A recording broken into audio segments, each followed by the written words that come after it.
मेरा नाम आरूही है। मैं शादी करके जब अपने पति के साथ उनके गाँव गई, तो जैसे वही की हो गई। मगर उनके जॉब ट्रांसफर के चलते मेरा एक जगह रहना नहीं होता। इसलिए जहाँ वो, वहाँ मैं भी उनके पीछे-पीछे चली जाती। मगर जब से मैंने देहरादून में अपना घर बनाया, तब कहीं जाने का दिल नहीं करता। एक दिन यूँ ही मैं अकेली बैठी धूप सेक रही थी। माँ की कही बातें याद आ रही थी कि एक बार मैं माँ को अपने पास रहने के लिए लेकर आई थी, तो माँ अकेली घर में रहती थी। हमें उनकी चिंता लगी रहती थी, पर माँ अपना घर छोड़कर कहीं जाना ही नहीं चाहती थी। एक बार जब वे ज़्यादा बीमार पड़ी, तो मैं इलाज का बहाना बनाकर उन्हें अपने घर ले आई। पर पूरे रास्ते माँ हमसे बोलती आई, "हमें क्यों ले जा रही हो?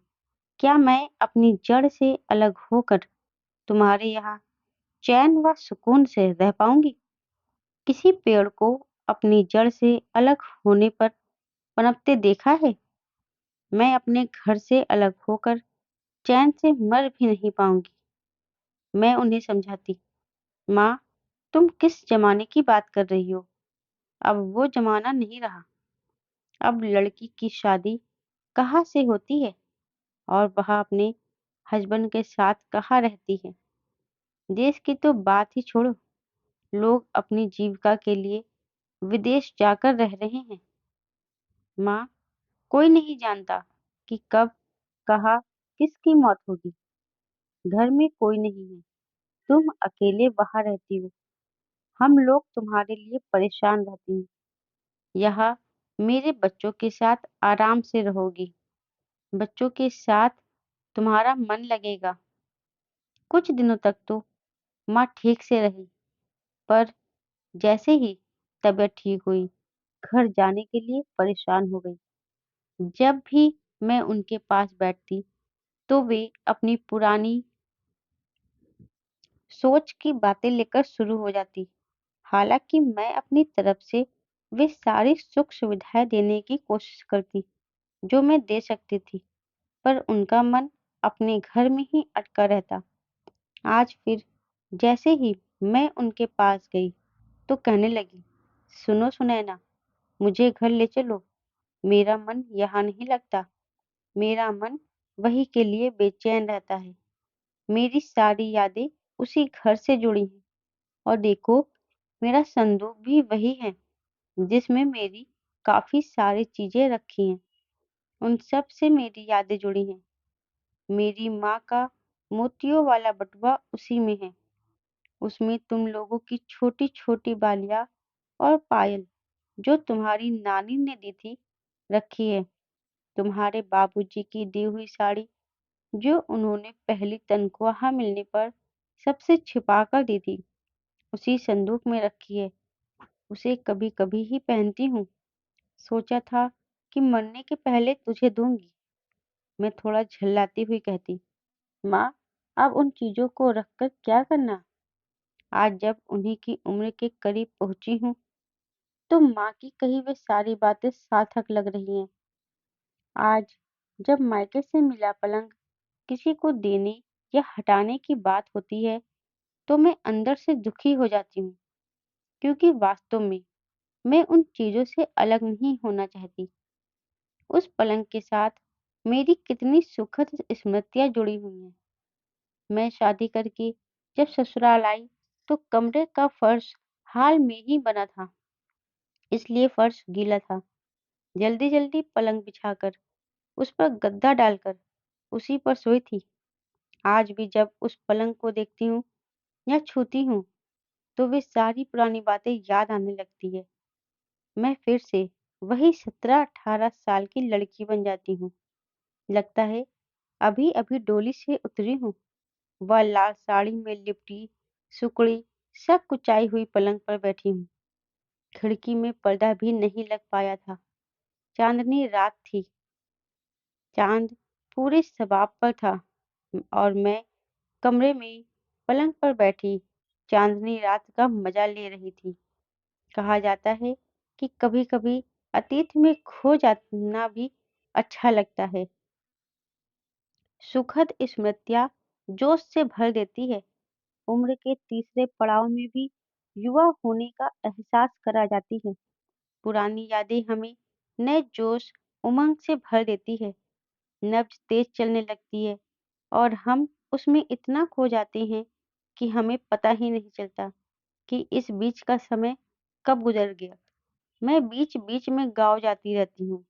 अब तो वहाँ घर बँटवारे में देवर जी को मिल गया है, पर मैं जाती हूँ तो उसी घर में रहती हूँ। सोने के लिए वहाँ कमरा नहीं मिलता क्योंकि उसमें बहू-बेटियाँ सोती हैं। मैं बरामदे में सोती हुई यही सोचती रहती हूँ कि काश उसी कमरे में सोने को मिलता जहाँ मैं पहले सोती थी। कितनी सुखद स्मृतियाँ जुड़ी है उस कमरे से, मैं बयान नहीं कर सकती। ससुराल की पहली रात, देवरों के साथ खेल खेलने, नंदों के साथ मस्ती करने तक सारी यादें ताज़ा हो जाती हैं। अब हमें भी एहसास हो रहा है कि एक उम्र होने पर पुरानी चीज़ों से मोह हो जाता है। जब मैं घर से देहरादून रहने आई, तो मायके से मिला पलंग भी साथ लेकर आई थी।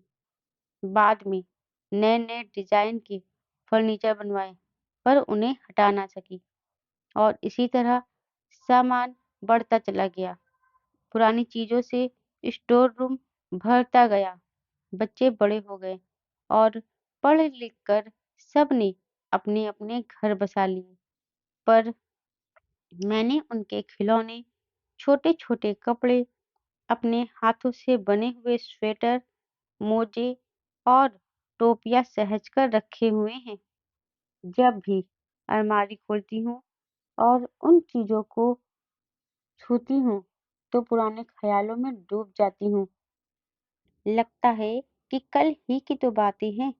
आज भी मोहन, राहुल और नेहा उतनी ही छोटी हैं और उन्हें सीने से लगा लेती हूँ। वो पुरानी चीज़ें दोस्ती की तरह, बच्चों की तरह बातें करने लगती हैं और मैं उनमें खो जाती हूँ। वो सारी चीज़ें जो मुझे बेहद पसंद है, जैसे माँ बाबूजी, सासू माँ ससुर जी व दोस्तों द्वारा मिले तोहफे भी। सोने चांदी और आभूषणों की तो बात ही छोड़िए। माँ की दी हुई कांच की प्लेट भी मैंने ड्राइंग रूम में सजा कर रखी हुई है। माँ का मोती वाला कान का फूल और माला भी, हालांकि वह असली मोती नहीं है, शीशे वाला मोती है, पर उसकी चमक अभी तक बरकरार है। माँ बताती थी कि उनको मेरी नानी ने दी थी।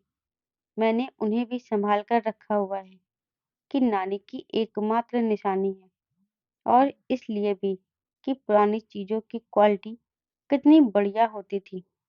आज भी माला पहनती हूँ तो किसी को पता नहीं चलता कि इतनी पुरानी है। वो सारी स्मृतियाँ एक अलमारी में संग्रहित है, जिन्हें मैं हर दिवाली में झाड़-पोंछ कर फिर से रख देती हूँ। नेहा के पापा कहते हैं, अब तो इन चीज़ों को बाँट दो, पर मुझसे नहीं हो पाता। मैं भी माँ जैसे ही सब कुछ सहज कर रखती हूँ। उस समय में माँ की कही बातें व उनकी भावनाएँ नहीं समझ पाती थी। अब मेरे बच्चे जब अपने साथ रहने को बुलाते हैं, तो हमें अपना घर जैसे मैंने अपनी आँखों के सामने एक-एक ईंट जोड़कर बनवाया है, को छोड़कर जाने का मन नहीं करता। अगर जाती भी हूँ, तो मन घर से ही जुड़ा रहता है। पौधे, जिन्हें मैंने वर्षों से लगा रखा है, उनमें बच्चों जैसा ध्यान लगा रहता है। इसी तरह और भी कितनी ही बेहतरीन यादें सुख-दुःख के क्षणों की साक्षी है, जिन्हें अपने से अलग करना बहुत कठिन है। जब से देहरादून में घर बनवाया और रहने लगी, तो अब कहीं रहने का मन नहीं करता। जब मुझे इतना मोह व लगाव है, तो माँ बेचारी तो शादी कर जिस घर में गई थी, उस घर के एक कमरे की होकर रह गई थी। वे तो कभी बाबूजी के साथ भी रहने नहीं गई थी। इधर आकर सिर्फ घूमने के लिए ही घर से बाहर गई थी। पहले लोग बेटी के यहाँ भी नहीं जाते थे, सो वे कभी मेरे यहाँ भी नहीं आई थी। घर से बाहर पहली बार रह रही थी। ऐसे में उनका मन कैसे लगता? आज उन सारी बातों का सोचकर दुख हो रहा है कि मैं माँ की भावनाओं की कदर नहीं कर पाई। क्षमा करना माँ, कुछ बातें एक उम्र के बाद ही समझ में आती है। दोस्तों, ये सच है कि हम शादी करके जिस घर, जिस कमरे में जाते हैं, वहाँ की याद हमारे दिमाग में हमेशा के लिए रह जाती है। दोस्तों, कहानी अच्छी लगी हो तो वीडियो को लाइक ज़रूर करें और चैनल पर नए हो तो चैनल को सब्सक्राइब करना मत भूलें। धन्यवाद।